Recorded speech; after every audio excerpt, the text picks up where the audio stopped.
是，就是第一次基本认识这个廖凡的人都会被吓着啊，就是最近他自己在微博上面转了一个，就是以前都说廖凡长得非常像一个猥琐的强奸犯啊，最近得了影帝之后长得像一个大义凛然的强奸犯啊，是的，所以其实有的时候女人心很奇怪啊，她会去喜欢那种。看起来一眼看去就不是好人，后来发现真不是好人的那种人，是吧？男的不坏，女的不爱，是这样吗？就典型为他说的啊，长得坏的样子，危险，长得危险，就是刺激嘛。康永哥，我们为什么会喜欢一个坏男人呢？因为他会带来惊喜吧。你知道，好人呢就可预料，坏人不可预料，所以喜欢一个坏人，他可以让你常常防不胜防的感觉。就是在今天的语境里面说一个人好人，说哎这是个好男人，你才好男人，哎你家一家好男人是吧？基本上就是骂傻。你比如说像周旋义，典型的好男人啊，这样的啊。那边的陈明，好男人一个，对。可是你不觉得陈明跟玄义的话，看起来还是陈明坏一点吧？一个是脑子坏，一个是全身坏。这话题就到这儿吧。那个廖凡老师，请你前面看一眼啊，我们一个巨大的 logo 是这个叫奇葩说，上面一张嘴，嘴里面一个舌头，在上面有一个旗子，旗子上面一个飘扬着2个大字叫有范儿，这是有型有款也不如有范儿的时尚 APP 冠名播出奇葩说，感谢有范儿，谢谢。广告 APP， 对，你念广告就念广告，你干嘛带着廖凡一路看？我很认真在那看，我以为要看什么？看什么？他说有份儿哦。对，然后康永哥，我要跟你分享一个故事，就是一个人呐，如果早晨起来不吃早餐，而只喝1盒牛奶的话，其实是饿不死的。怎么可能饿不死呢？真的饿不死，不信你试试了吧？哎呀，不信你试试，我不明白啊。喝1罐古力多燕麦牛奶。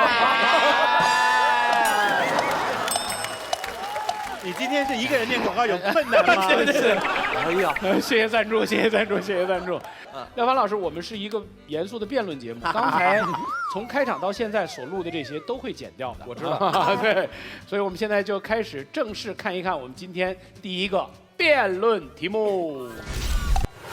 小朋友被欺负了，应该鼓励打回去还是告老师？想当年侃爷还是小侃侃的时候，因为长得太好看，没少被小朋友欺负。打回去，侃爷觉得自己没这个本事，说不定还会2宰打。告老师，侃爷又不屑于做这种事。这件事一直是我心中的困惑。小朋友如果被欺负了，打回去无疑是一雪前耻、扬眉吐气的好方法。一味忍让会让对方更加肆无忌惮，欺负到极致就成了50度灰。不许孩子打架，万一培养了一个未来的受虐狂，甚至抖 M， 那该怎么办？但打回去得要求孩子发育的超常，否则如何招架得住强壮的胖虎？假如打不过，还有第2招，告老师。告老师让孩子懂得遇事时可以借助外界力量来解决问题，避免小朋友走上霸道总裁爱打我的道路。可这种方法容易让周边同学瞧不起，影响友谊。更严重的还会被贴上小奸细、大喇叭、爱打小报告的标签。那小朋友被欺负了，应该鼓励打回去还是告老师呢？我如果有儿子被欺负了，该打，年轻打无所谓。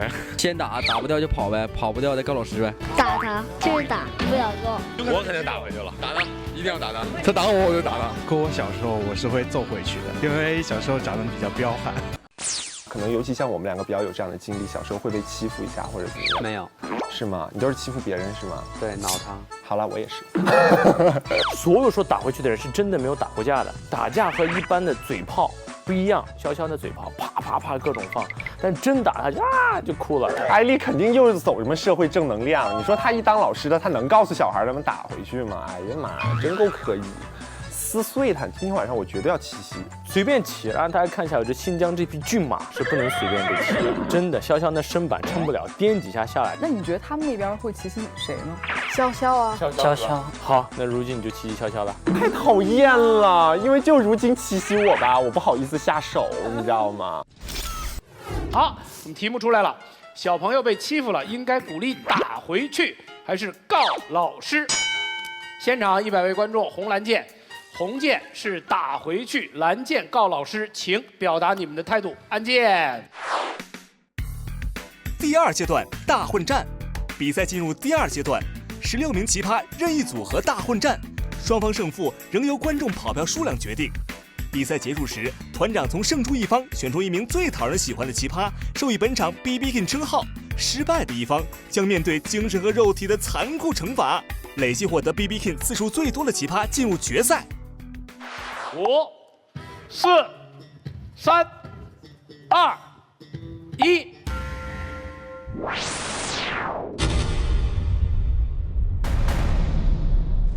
77比23，压倒性的，说要打回去。有23颗良知，今天还在现场闪闪发光啊！要告老师，估计这23个人里面有22个本身是老师。好，那个我们要请我们2位团长和廖男神来做出自己的判断。好，这开喝了，这叫牛奶。廖凡，你要是有孩子，在学校挨了欺负，你什么态度？我基本上第一反应会选择让他打回去，就是，但是呢，我得闹明白，就是说他为什么被欺负。你比如说，他要是跟这个小朋友抢女朋友，是吧？2个人争风吃醋，被人欺负了，你说打回去那也是正常的。有其父必有其子。对，发育太早。其实他没有别的理由，就是来了一个块特别大的，你爸是廖凡啊，打不欺负你了，怎么着吧？这种情况怎么办？那必须得打。对，那就是打回去。你这样，你非得给我下这么一套。对，打回去，打回去。好这个立场坚定。我觉得你刚刚那故事是你自己的故事吧？你令尊大人那么有名，肯定在学校常被打。对，肯定的。童年阴影，没打过，但是会把我带到一个黑角落、砖垛、神秘的拐弯抹角的去处然后摁着我的脑袋说段相声。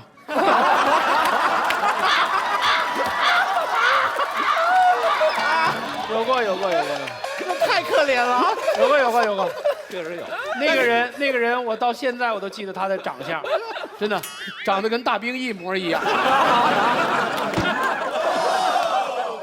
我有告过老师，我到了老师办公室，然后我老师，我昨天遇到了一个什么事儿，然后一办公室的老师，所有人都说来先说一段。所以那一刻我就知道，老师比黑社会还厉害。那康永哥会选择什么呢？我知道呢，告老师这个行为看起来就是很不上道的样子，不入流。可是奇葩说嘛，就是大家练习一下跟自己作对，内心的搏斗可以增长智慧。你为这个节目已经牺牲了好多了。今天真是到达底线的，是吗？竟然要站在告老师这边。蔡康永选择了告老师记下来啊，记下来啊，回家记在日记本里。对，太丢脸了。金姐，我肯定打回去。我也不问你为什么，没有，我觉得孩子们在学校发生事情，大人别掺和，孩子自己解决完事了。第一次解决不了，第二次学会解决，他学会自己生存嘛，对吧？你小时候有没有被欺负过？我从小到大都是那个出馊主意的孩子，我支持别人互相打，但我从来没打过。听你刚刚讲的那么正义凛然的样子，结果就是这么个货色。好，我们这个这么多位选手，前面这6位是他们的自由意志，这3位选择了告老师。你看，老实孩子都老师，这边这3位野蛮生长的啊，他们选择的是打回去。很难得，这次是反方处在一个绝对劣势。反方谁先开始？我先来。我们就是因为你才处在绝对劣势，你知道吗？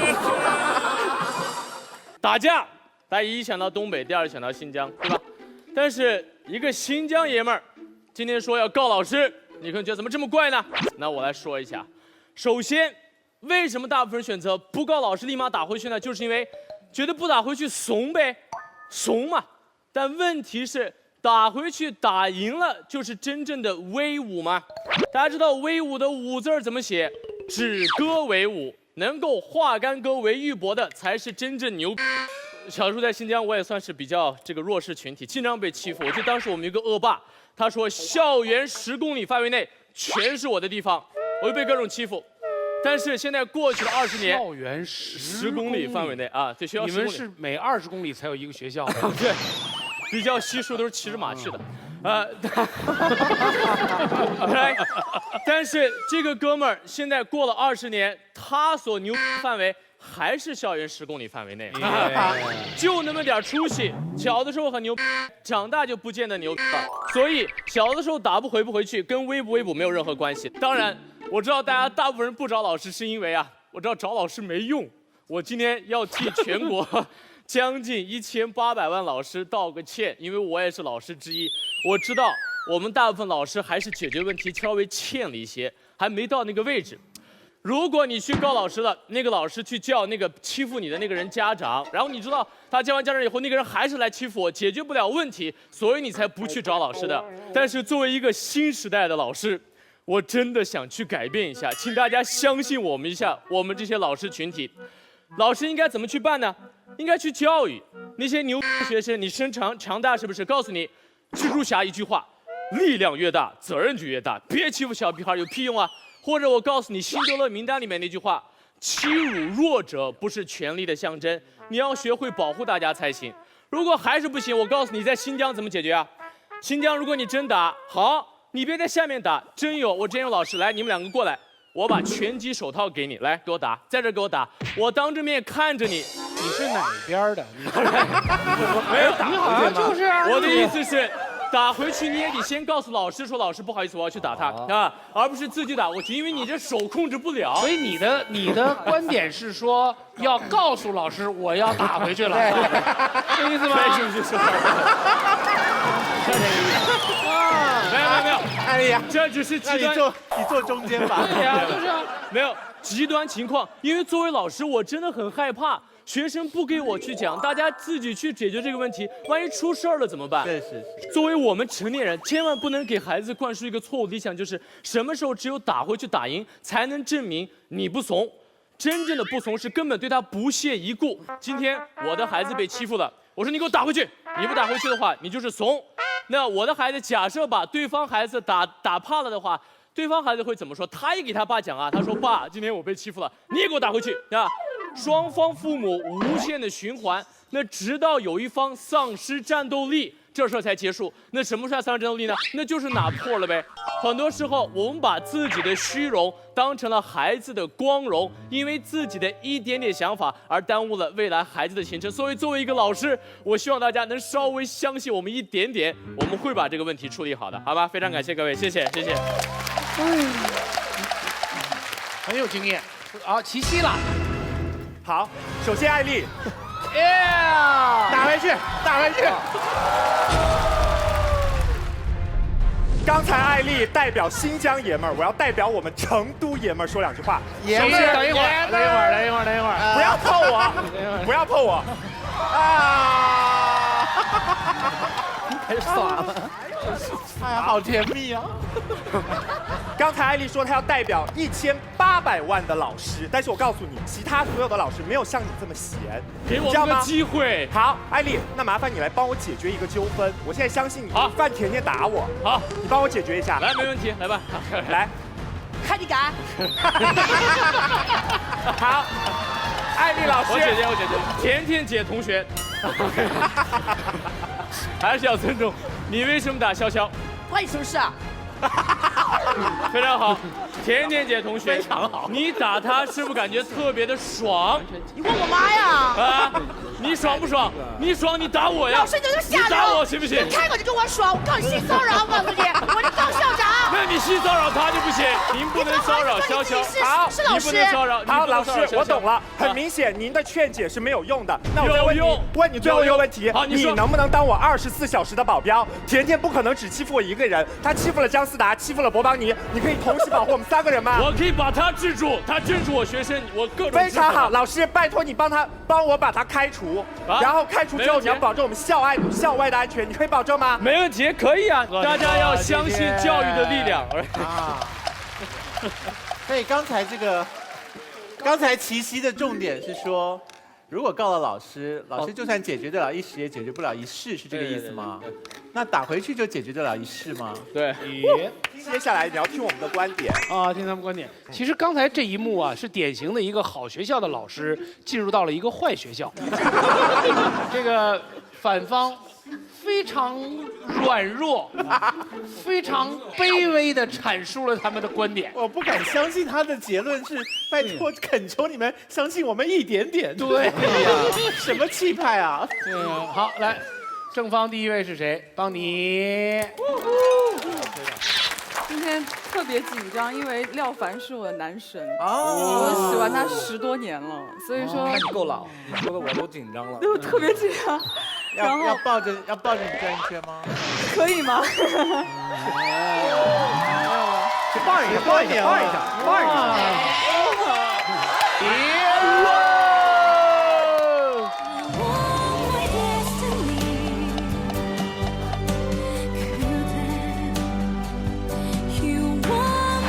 太过瘾了吧！廖凡，这边这个大兵呢也喜欢你10多年了。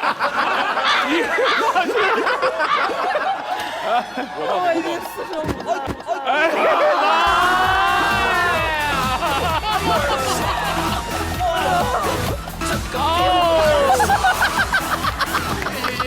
谢。我的人生已经圆满了。不用，已经没有遗憾了。圆满。那博邦你，你感不感谢帮你促成？不用谢我，没关系的啊。是我促成的。我不要，太感动，太感动。我要你表达感谢的方法就是，你知道我今天是那一队的，给你坐下吧，认输。这个题目是我坚持要打的，我觉得今天我来这里说这段话，我就此生无憾了。你刚才已经此生无憾了，你要几次此生无憾？你有几生啊你？你这么会儿已经可以死2回了，你知道吗？邦尼是太紧张。然后我先想讲一个我自己的小故事，然后我不想博取大家同情，是这样。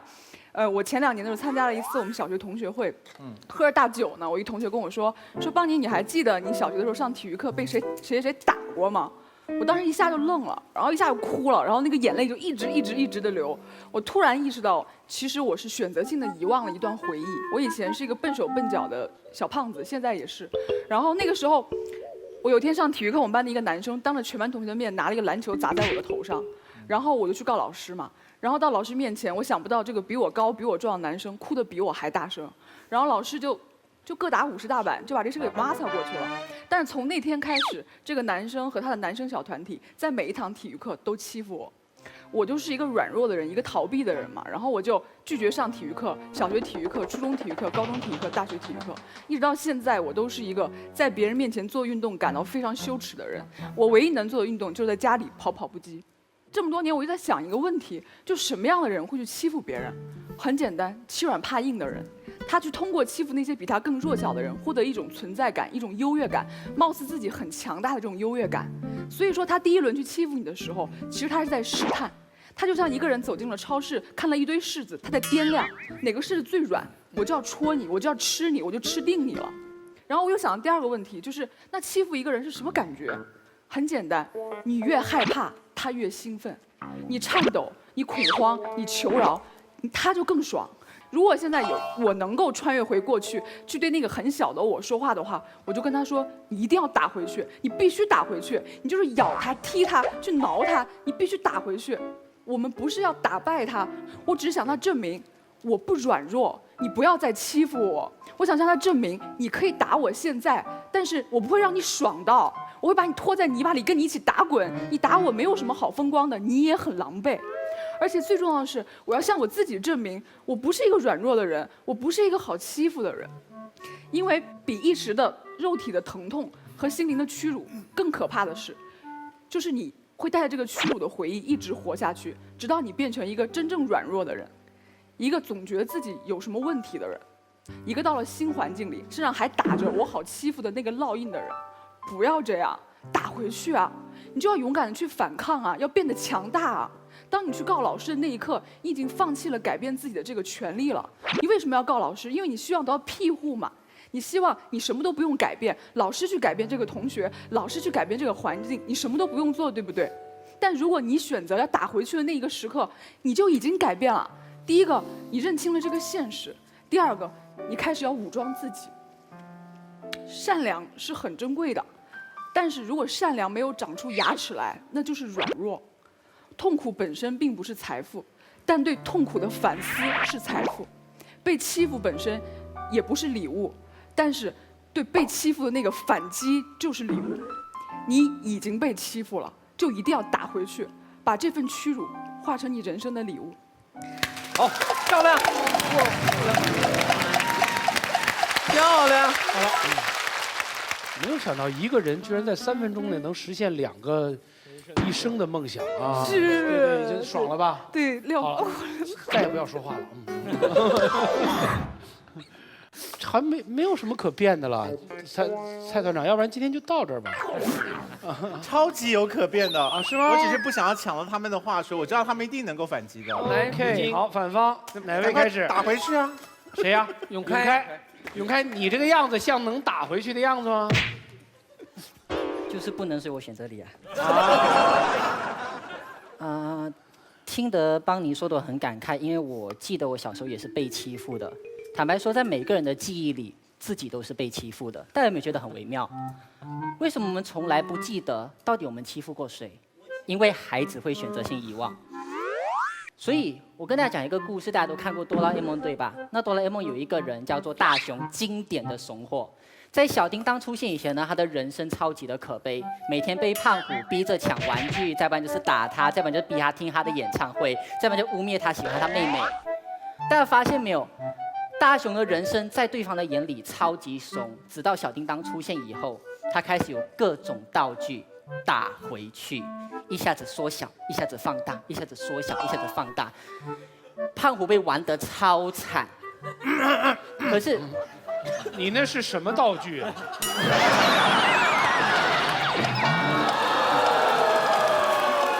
小叮当有那么多的道具可以讲，他偏要讲一个一下子缩小、一下子放大的道具。你有一支仙女棒，变大、变小、变漂亮，对吧？忘记掉缩小放大 ，OK？ 忘不掉。没有，大家想想，如果这个故事的主角是胖虎的话，这故事会怎么写？有一个人王八蛋叫做大雄，每天骚扰我妹妹，同时用任意门过去看静香洗澡。我最爱的东西是什么？是唱歌，他每天侮辱我唱歌。自从有了机器猫的帮助以后，他每天都把我好不容易借来的玩具给拿回去。甚至有的时候，偶尔我们小朋友打闹闹嘛，反正打不出问题，我就拍他一下。于是乎，他就用小叮当道具来让我出丑，让我丢脸。大家发现没有？小朋友的世界里面，他们的记忆里面只记得自己被欺负过的事情。再举一个实际的例子，我小时候有一个人很爱欺负我，超级恨他。可仔细回想起来，他为什么欺负我呢？难道仅仅是因为我也不懂因为什么？就我完全想不到理由，直到有一天，就是我思考的辩题的时候，忽然想起来，哎，他是一个单亲家庭。其实他每次打我的时候，我并不是没有打回去的。他每次打我就说活该你没爸爸，活该你没爸爸，活该你没爸爸。在他的世界里面，他是被欺负的。你懂吗？廖凡，你的孩子如果真的有一天被打，他跟你说爸爸，有人因为我爸是廖凡，所以就打我，不要轻信他，因为搞不好你不知道他会不会问人家讲说，哎，你爸是谁啊？哦，水地工人，我爸是廖凡。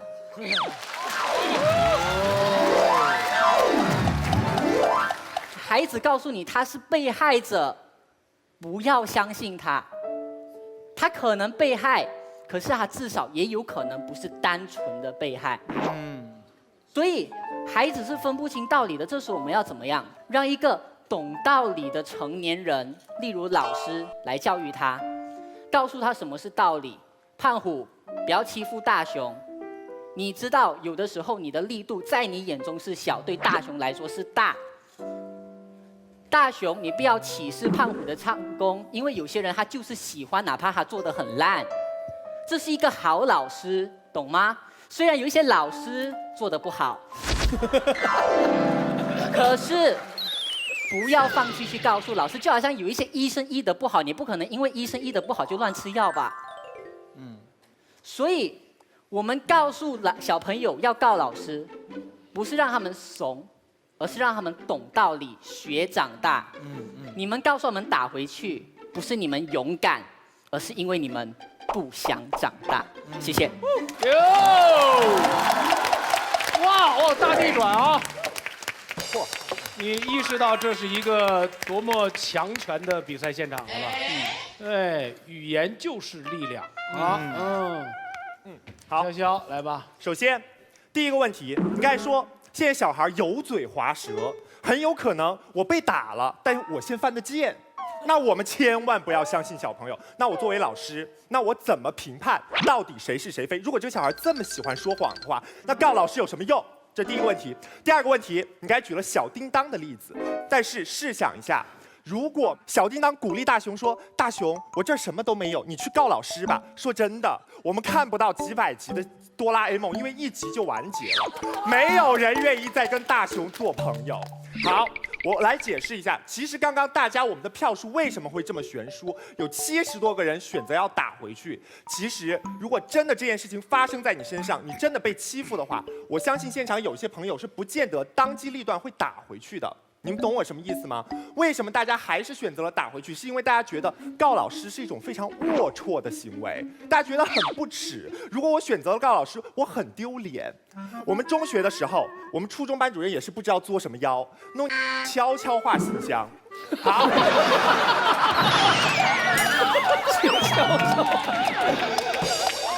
他做这个悄悄话信箱的原意呢，是想大家有什么思想动态，及时跟他汇报。但其实他弄巧成拙，悄悄话信箱就成了我们班所有的同学互相背后捅刀子、互相背后倒黑水的一张温床，你知道吗？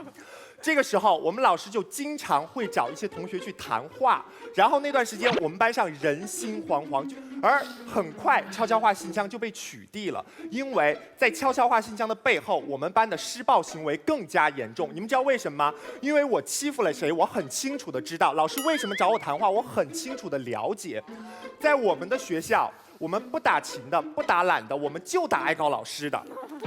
你们知道吗？刚才金姐说我们这边像是什么坏学校的人出来，其实恰恰相反。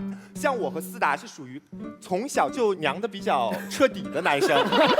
OK， 不要忘记你是代表成都爷们儿在说话。好。而邦尼呢，一看就是小时候特别容易被人欺负的傻白甜。大家知道为什么吗？傻白甜。对，我告诉你，因为现在的小孩是很刻薄的。如果你遇上一个熊孩子，你真的很想死。你在飞机上如果遇上一个熊孩子，追赶跑跳碰，你觉都不用睡了。但是我们是成年人，我们没有办法跟小朋友去斤斤计较。那这个时候谁能治他？只有孩子。孩子最好的老师是孩子，这个时候只能以暴制暴，你们懂我的意思吗？ No。好，那我要告诉大家，告老师最可怕的地方是什么？不是说我们告了老师，老师无法解决问题，而是我们的孩子爱上了告老师的这种感觉，他迷恋权威，你懂吗？比如说，我长大了。我觉得从小到大我都是被老师保护大的，那我就会问马老师，马老师，范甜甜老打我，去死！看到没有？看到没有？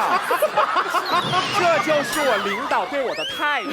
如果我产生了迷恋权威的感觉，长大之后我就会对我的领导倾诉我所有的抱怨。这个时候他发现他请的不是一个员工，他请的是一个祖宗。打回去看上去粗暴，但其实我想告诉大家，我敬你是条汉子。而如果他真的告老师，我打他，那就是我打你是个谢谢。贝奇基呀，加油加油！你说怕迷恋权威嘛，是吗？在迷恋拳头怎么办？我告诉你，第一个问题，首先是你欺负了我，我才会反击，我不是施暴者。同样的，你欺负了我，我才告老师，这不合理。迷恋拳头怎么办？不会迷恋拳头。如果你一直打我，那我当然一直反击喽。像你一直打我，我一直告老师喽，所以迷恋不是问题，对不对？首先你发现没有，我一直打你，你一直告老师，你也发现告老师没有用，对不对？这个再解决，这再解决，你一直打我，我一直打回去，打回去也没有用的。来，第二道问题，刚才说你是成都最娘的，我没说成都最娘的，我告诉你，他没有说他是成都最娘的。笑笑来。居然他们没有办过这个比赛，没有选出这个冠军。好，来继续，张竹金继续。我个人认为你是成都相当娘的。那请问你怎么打回去？你是打的都是女孩子吗？哦，那还真，我告诉你，那还真不一定。打回去是表明你的态度，我可能打不过，但是我要打回去。所以你就是本身就不喜欢高老师了。对。因为你觉得老师没用，对不对？不是，我觉得老师解决不了问题。如果今天甜甜姐是老师呢？来，起立，老师，我欺负了姜思达，他来告老师了。啊，老师，那欺负我。好，跟他道歉。跟他道歉。对不起，姜思达。你以后别打我了。好，马老师快敲。好，你发现没有？我要告诉你的是什么？我只发现我嘴上说着对不起，心里更想打他。我们等一下解决。他处理方式有问题。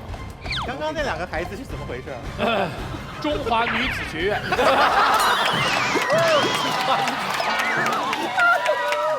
好，齐溪告一段落啊。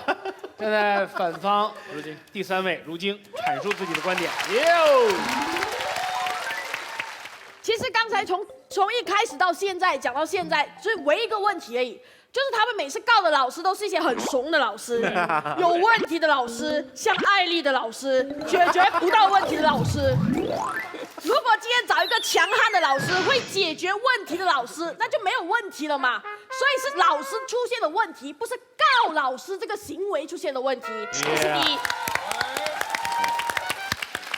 讲一个故事啦，有一个学生，他光头嘛，因为他身上有病，他癌症，然后他光头，小朋友就很喜欢欺负他，笑他你是光头，你是光头，你是光头，那怎么样呢？那是打回去吗？也不是，那老师就给了一个很好的解决方案，老师在全班同学的面前把自己的头给剃光，这样以后谁在取笑光头，就是在取笑老师，就没有一个小朋友再敢取笑光头了，这就是解决方案嘛。是小朋友被欺负的方法有很多元。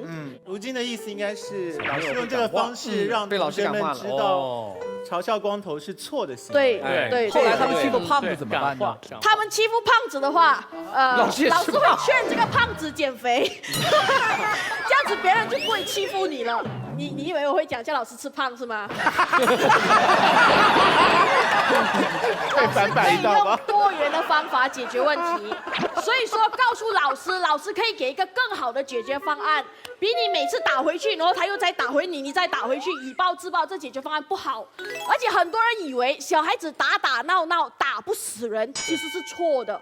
小孩子打架是最不懂得分寸的。在我小学的时候就常出现过这样子的事情，我们常常会玩嘛，看了周星驰的电影，打开一个门一个板擦这样一掉去那个头上，很可爱是不是？那每次被拍的那个小朋友就想，每次都是我被欺负，这次我要打回去，我也来一次。放板擦太弱，他拿了一块砖。哎呦，对小朋友来讲，砖跟板块除了方形不一样之外，其实他不懂得伤害也是很不一样的。他就放了一块砖。你想一下，小朋友当时的年纪和高度大概是这里，一块砖一啪掉下来。幸好还好，那一天他打的是肩膀，如果打到是头，那就是头破血流了。不止这种，还有第二种，小时候的恶作剧有很多，我们放一个钉在那椅子那里，一坐下来扎一下屁股，很痛。小朋友被欺负多了，他觉得这是要报复，他拿一根很长的圆珠笔。哦，你这是刚刚马东讲的仙女棒吧？还没说完，专心听一下。我们把圆珠笔给放在椅子那里。起立，行礼一坐。你知不知道，像我们这种体重比较重的小孩子，一坐下去插进去，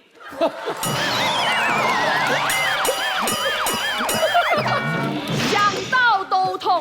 没有一个小孩子会用深蹲的姿势坐下去的。是你们谁教他深蹲这两个字啊？我最近在健身，深蹲是健身词汇，健身词汇。所以我们说小朋友不懂得分寸，不可以让小朋友自己去打回去，你总是让他打回去。万一出了事的时候，他真的打赢了，而且狠狠赢了一把，以后那个在病里面屁股有个洞的那个学生，哎，本来就有洞了，抓了一个洞。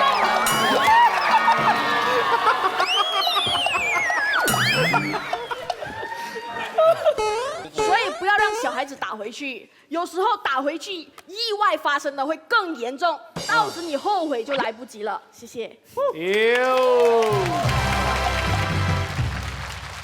好，那我们这边就只剩下名媛了，名媛了，对。哦。就作为最阳刚的名媛，我必须把对面的问题指出来。对面永开告诉我们，非常危机啊！就今天他打你，本来你先犯错，因为你犯贱，你先呲人家，所以我打你应该，而其他人看不出来。问题恰恰是各位想一下。自己从小到大被欺负的时候，真的都是因为我们主动去犯那个贱吗？我们真的非常的无辜。在学校什么样的人被欺负？小的时候，娘娘的小男孩被欺负，对不对？现在谁敢欺负潇潇？因为他太能讲了，你不敢欺负他。小的时候那不一定啊，对不对？什么样的小女孩被欺负？长得黑黑的，或者长得胖胖的，或者单亲的，这些人招谁惹谁了？他们是无辜的，对不对？所以今天我们来看啊。为什么要打回去？讲我们的道理。最可怕的是被欺负吗？不是，小朋友欺负来欺负去没有什么问题。上课大家都在听讲，下课就到处的跑闹，很正常的一个现象，对不对？今天最可怕的是我们在成长过程当中被孤立、被排挤。孤立是什么概念？各位来奇葩说今天来看。假如说你多年之后你能想起来，因为当时你旁边坐着的人和你发生一点口角，你记恨在心吗？大概不会。你多年之后回想到的是，这次来奇葩说现场，你的朋友们都去，就没带你，对不对？所以我们发现高老师会带来这种极大的问题。第二，小孩子们有小孩子们的江湖规矩。为什么我们提到说所谓的权威，不是棒权威和棒拳头的问题？棒权威的意思是我们是一伙，而你已经和大人站在一个队伍里了。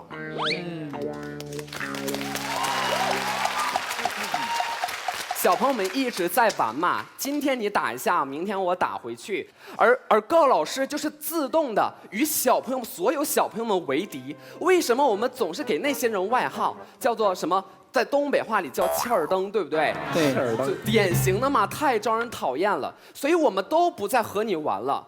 小朋友们与世界打交道的方式，与彼此打交道的方式，不是大人们想象的一种文明、一种规矩。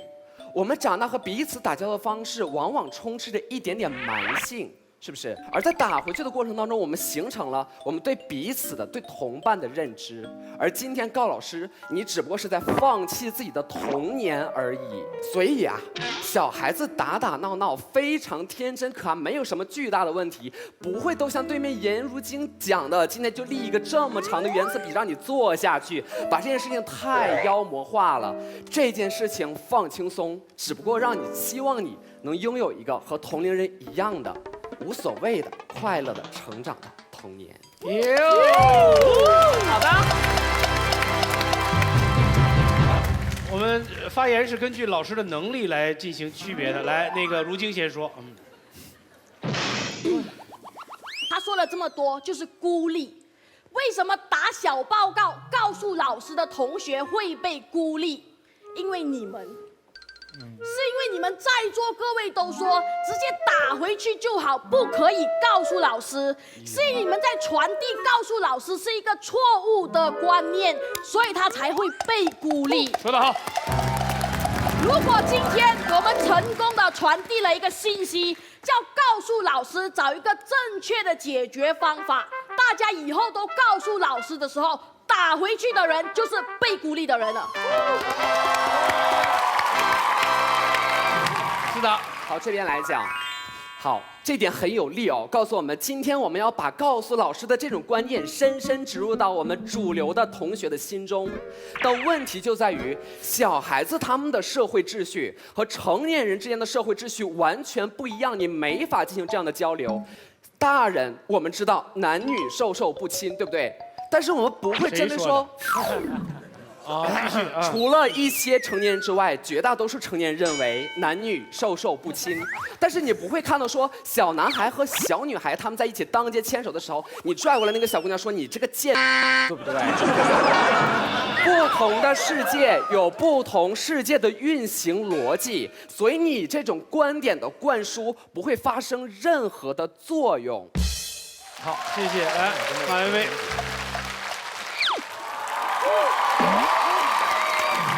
我们奇葩说，一般来说，在任何一场讨论的都是3个主题：吃饭、睡觉、骂艾丽。对。小朋友们，他们的社交经验，一般来说也只有3个主题，就是吃饭、睡觉，打另外一个小朋友。为什么会这样做呢？就是说，因为他们心中充满暴力。乐观点说，因为他们是小朋友嘛。不对。这是小孩世界的社交方式，你们不要跟我比小时候受欺负。作为一个祖籍山东、生在贵州、长在广东，后来又跑到河北去念书，最后又回到广东念书，再回到广东念书，又回到河北念书，最后来北京工作的人，你们跟我比受欺负，转学生是最容易受欺负的，而且是南北方的花式吊打欺负。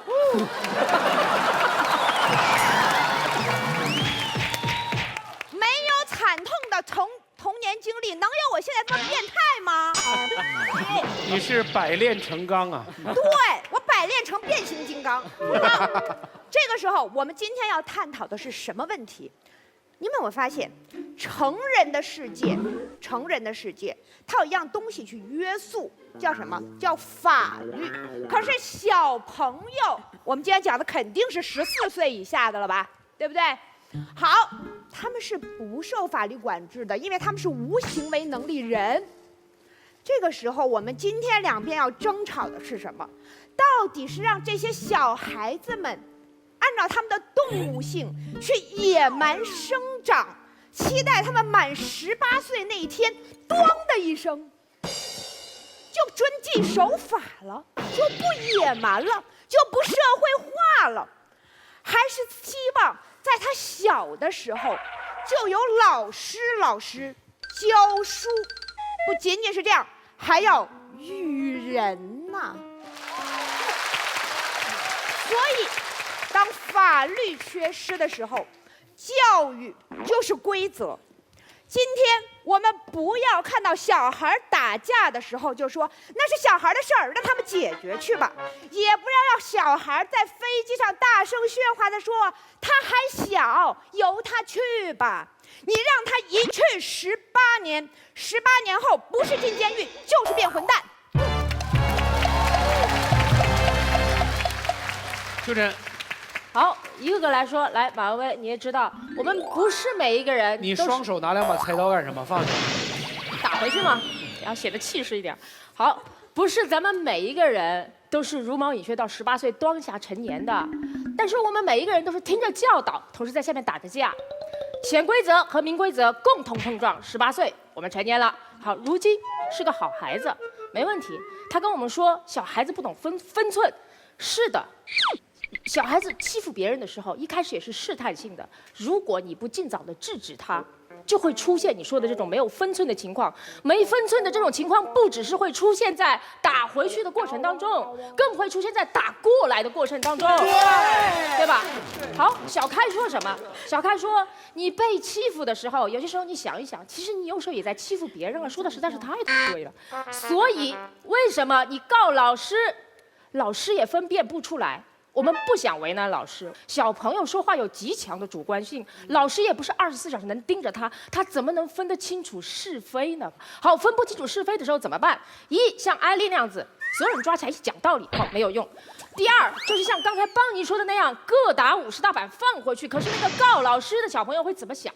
我冤枉，我没有主动去报复你了，我已经告诉老师了。可是现在你为什么还要惩罚我？你知道吗？小孩子被小孩子打，只是受一点点身体上的伤害，被这种不公平的对待，是对他人生最大的阴影。谢谢。永开。其实大家有没有发现，段同学一直扣我们一个帽子？他说，当有人打你的时候，你不尽早制止他，就会继续打你。请问一下，你告老师，老师不会制止他吗？也会制止吧？那为什么我们就是一个任由你打我的小朋友呢？不是，我们也有打回去，只是我们用老师的智慧打回去。这是第一点。第二点，秋成告诉我们什么？他说老师分辨不清楚。各位，我们不是要让老师来分辨到底源头是谁，我们是要让老师来分辨每个人都有错。小朋友最大的问题是什么？他们永远都认为自己没有错。所以这个时候，我们什么时候成为一个成熟的大人？就是当我们知道错的时候，我们懂得反省的时候。大家不要误会，我不是说我那个被欺负的人就是一个贱人，我是告诉大家，每一个人都要反省自己生活中的言语，懂我意思吗？好了，不懂就算了。大家没有发现，对方同学这个价值宣导，它其实是一个很可怕的事情。他告诉我们，不要去相信老师，老师解决不了问题。好，小朋友带着这个思想进去课堂里面要做什么？老师教我东西，不要相信他，他不会解决问题。老师告诉我出去外面不要随便吃别人给的东西，不要相信他，他解决不了问题。到最后，老师就是成为一个没有人信任的人。老师要怎样顺利的教书，就是首先你得信任他。为什么大家觉得自己生活中都遇不到好老师？因为大家从小就被教育不要信任老师。所以我们今天告诉的就是学会信任老师，这是老师成功教育孩子的第一步。好，谢谢，非常好。妈，你错了，我们不是不相信老师这个人，我们是不相信老师的手段一定可以制止暴力。你懂吗？像如今该提出一种非常理想化的解决方案，把头剃光嘛。你刚才说，如果是我很胖，你歧视我胖的话，那我叫你减肥了。我凭什么减肥啊？我吃得高兴，我为什么要减肥？那如果我娘的话，别人欺负我，那老师是不是也要这样呢？对呀。好，然后艾丽又告诉我们什么？她说，真正的勇士面对别人的欺辱，你应该不屑一顾。那我知道了。所有的小朋友们，如果以后你们被人打的时候，先不屑一顾，你打我吧，我忍着。好，打完了之后，我再告诉你，打完了吗？我去告老师了。你懂吗？我们今天说的是打回去，是讲的一种反击能力，而不是我乖乖被你打，打完了之后我回去运筹帷幄，我拿一支圆珠笔插你后面。好了，我觉得够了。哎，我们来请这个两位团长和今天的男神，来综合大家的意见，来说一说自己有没有被感动。廖凡现在觉得还是要打回去吗？我刚才听大家确实辩论的非常精彩啊，确实每个人说的，不管是以自身出发，还是以对方的那个论点出发，我觉得说的特别好的是有一点是说什么，就是打回去。并不是在于说是你用拳头还是用什么，是在于是说你反击的一种精神，可能是这是一个小朋友的世界，他有他自己的生存的一种方式。你小时候被欺负过吗？有啊，你长成这样还会被人欺负？就是因为那都跟长相没关系，不是，就一般长相没关系长得比较凶残的就不会。我小时候长得特别清秀柔弱，后来是整容整成这样的是吗？哥，谁呀？任建国啊，建国，人整容了，韩国做的。你整得跟廖凡似的。我记得我第一次被人欺负的时候，我都不知道应该怎么办。我父亲看见我就特别的不高兴，他就问你怎么了，然后我就说因为我今天去学校。怎么一回事儿？他就说哦是这样，他就说那好，我带你去解决一下。他就带着我呢，就找到了那个小孩的家长。你父亲是带着刀去的吗？没有，带着我去的。带着，因为我长得比较凶残，他带着我去。这是我第一次在我记忆当中被欺负的这么一个。就是家长可以处理这件事儿。是的。所以廖凡，现在你有孩子，你还是会选择让他我觉得在某一种态度上，我会鼓励他去自己解决，但是一定要有所表示，不管是用什么方式，还是一定要有反击，因为你不反击的话，其实对你来说并不是一个好的事情，不利于你去成长。那你觉不觉得告老师是一个不可取的反击方式？告老师主要是倒不是说老师不能够解决问题，并不是这个原因。告老师当然是一种相对温和的一种解决方式，我觉得啊，但是呢，实际上对于小朋友来说。成人对他的这个教育，我想并不一定他都完全能够接受，他只是被强制的，就是说，我觉得这样是不对的，或者是怎么样的。实际上要等他慢慢的去理解这个道理。不需要道理，只需要立场。你选择的立场是打回去，是吗？是的。好了，然后我再告老师。金姐。还打回去吗？我肯定的。我首先2点啊，告老师了以后，他会寻找一个找一个比自己更强大的来解这个问题，这个观点我不赞同的。2呢，我觉得所有家长也不要认为我孩子交到你学校了，孩子有什么学校老师解决，这也有这种想法也是错误的啊。老师是培养教育孩子，但是不是解决一切问题的。个人经验，我们家的孩子到目前为止都上中学了，没有一次老师打电话说你们家孩子打仗了。但我们家孩子有没有被打架的经历呢？有。我们家小儿子特别淘气，回来了，我一看，挂花了，衣服撕破了，脸破了。他说同学打架了，我先问，是你先聊闲的吗？是你调戏人家的吗？他说是，我说活该。那你挨打活该。完了你如果说是没有，我说打回去没有？他说打回去了，我说打回去可以了。孩子们有孩子们的解决方法。小孩子打仗的时候啊，我告诉你，每个班都有那个切尔登。明白吧？这2个小男孩打架，所以一个小女孩肯定跑。老师，他们打架了。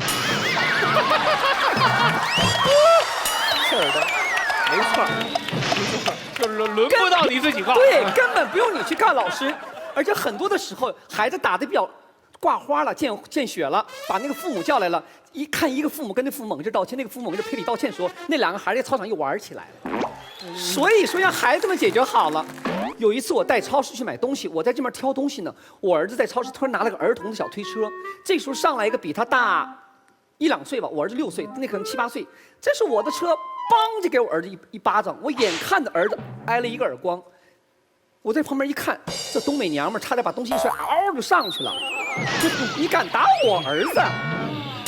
我正要扔东西的时候呢，我儿子捂着脸回来了，我就叉着腰，我说儿子，他打你了，给我打回去。我儿子说的不，那个时候那个孩子的家长说的，你怎么打人家怎么那个吧？我儿子说了一句话，一下让我特幸福特震惊。他说什么？他打我是他妈没教育好他，我要打他的话，我们俩就一样了。警察叔叔会把我们都带走的。嚯！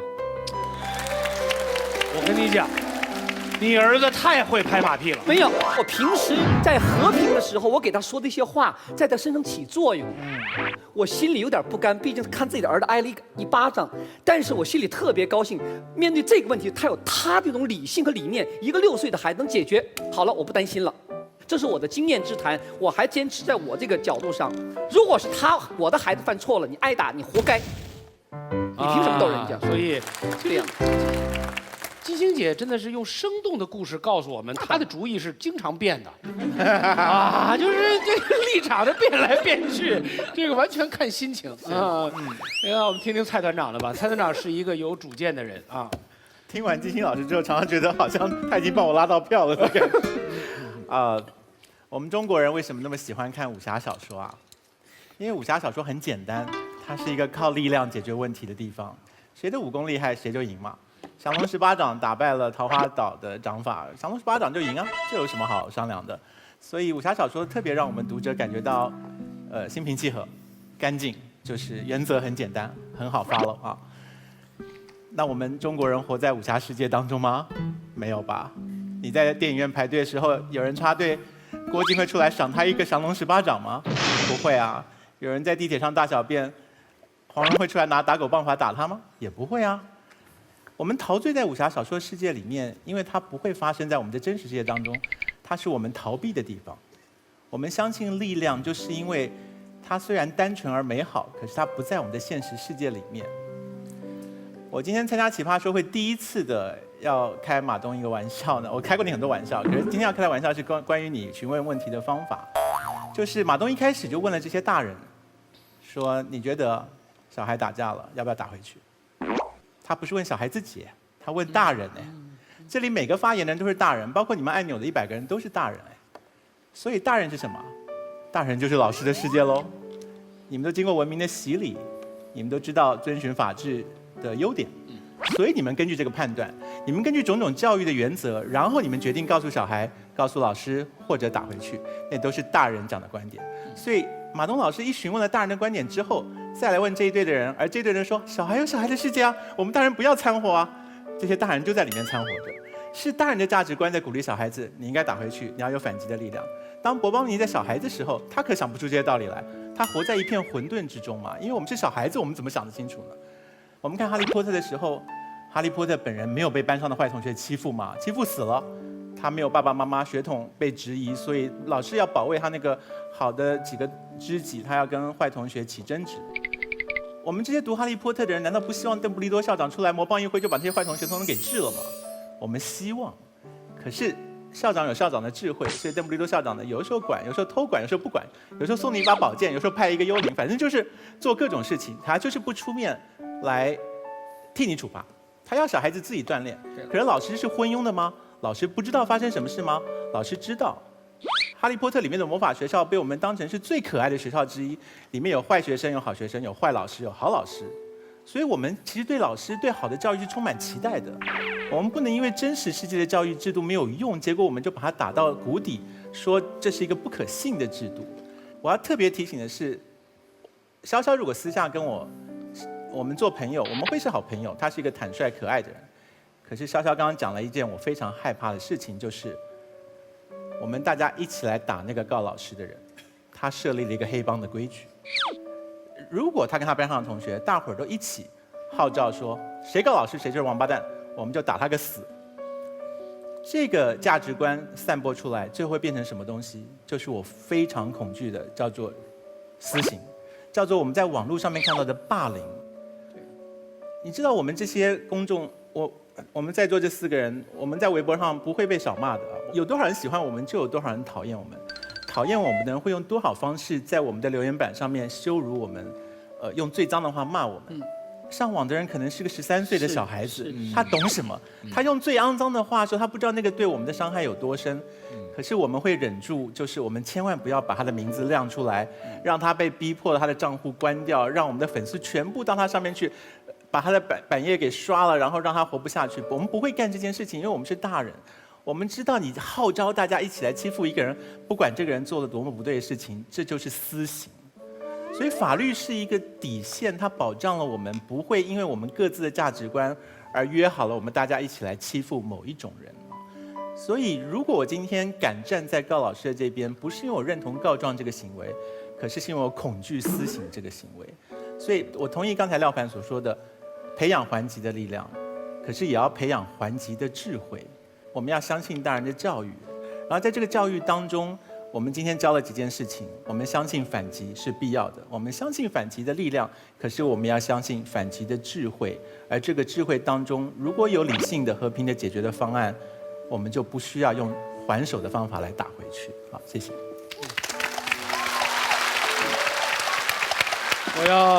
我真的要哎呀，热烈鼓掌！因为关于这个话题，我跟康永哥在化妆间其实聊过，我说你真的要选这边吗？他说我没办法，被选这边了。然后居然一个被选这边的人还能这么这什么从哈利波特到到降龙18掌，能找出这么多角度来啊，厉害！我们谢谢康永哥。那你们会被康永哥款深情的这番话所打动吗？你们那么多选择了打回去的人，有多少人会听了他的话而做出另外的选择呢？请你们最后按键选择你们的立场。哎，其实我的解决方法比你们所有的人可能都要更好一点。我觉得我会给我的孩子包里面放一杯喝了才能愉快聊天的雅哈咖啡，有什么可打的嘛，对不对？或者我就开着我自己狂拽炫酷炸天的东风标致308S 送他去，会赢得一致的尊重。当然，终极解决办法就是让他吃 豆。为什么？因为吃了 豆能变豆。在学校只有一种人不会挨打，就是豆。涨价涨价！这光是花式广告被弄成这样，你们还不涨价，真的？好吧，来我们看一看最后的结果啊！来看看，反方获得36票，反方胜。我们把自己的虚荣当成了孩子的光荣。老师可以用多元的方法解决问题。你们告诉我们打回去，因为你们不想长大。正方3个人啊，其实这个预料当中，哎呀，整这3个人太有意思了。康永哥一直在说，这个反方是特别难说的一个角度，但是正方难守。难守，你上来积累了那么大的那什么，被人家一冲回来的时候，确实是难守。我们提倡反方，但我们坚守正方。我们不在意正方还是反方，只要他们3个被整，反方是理想化，反方比较理想，但正方是现实。我觉得你们可以开一个戏剧，就是他们2个思达跟潇潇是学生，然后甜甜是老师。我想看这个班怎么上课。你知道，你这个剧的名字就叫《监狱风云》。来吧，我们现在要请3位老师在3个获胜者里面，是挑出一个这个时候你心里面最想同情的。对他们真的是胜之不武，虽然今天赢了，但是好像赢得窝窝囊囊的。对，就是在这个3个窝窝囊囊的人里面挑出一个，还有让我们残存对他一点怜悯的人，有一股黑气盘旋在那边，对，这个衰透了的一个群体，真的是。好，来这个谢谢你。康永哥为什么是这个人？这还要拉。他今天讲了一个致命点，我觉得让他的对手非常难逃过他笼罩的范围，所以我想要给他。哦，他还是蛮优秀的。对，金姐为什么是他？我们特希望他强大，但同时也特别同情他的位置。啊，好的，那廖凡为什么是他？因为我觉得他的思路还是很清晰的。谢谢廖凡，维持了我们现场残存的理智啊！居然还用思路清晰来表扬的这个选手啊！命中注定，命中注定！我跟你讲啊，来获得这个本场这个由古力多燕麦牛奶提供的抗饿基金的是，请亮题吧。